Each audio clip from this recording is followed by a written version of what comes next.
Reliance Jio సేవలు ఈ నెలాఖరు తర్వాత ముగిసిపోయే ప్రమాదం ఉంది. ఎందుకంటే టెలికాం ప్రత్యర్థి ఎయిర్టెల్ ఏకంగా టెలికాం రెగ్యులేటరీ అథారిటీ పైనే ఫిర్యాదు చేసింది.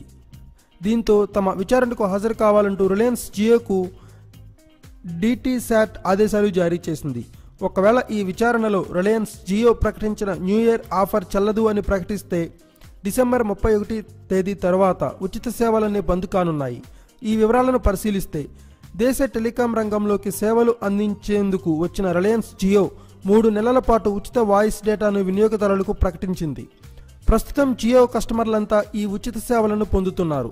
వాస్తవానికి ఈ వెల్కమ్ ఆఫర్ డిసెంబర్ 3వ తేదీతో ముగిసింది. ఆ తరువాత జియో ప్రమోషనల్ ఆఫర్ను న్యూ ఇయర్ ఆఫర్గా మార్చింది. ఈ సేవలు 2017 మార్చి నెలాఖరు వరకు పొడిగిస్తున్నట్లు జియో ప్రకటించగా దీనికి ట్రాయ్ కూడా ఆమోదం తెలిపింది. దీనిపై ఎయిర్టెల్ తీవ్ర అభ్యంతరం వ్యక్తం చేయడమే కాకుండా ఏకంగా DTSAT ట్రాయ్పై ఫిర్యాదు చేసింది.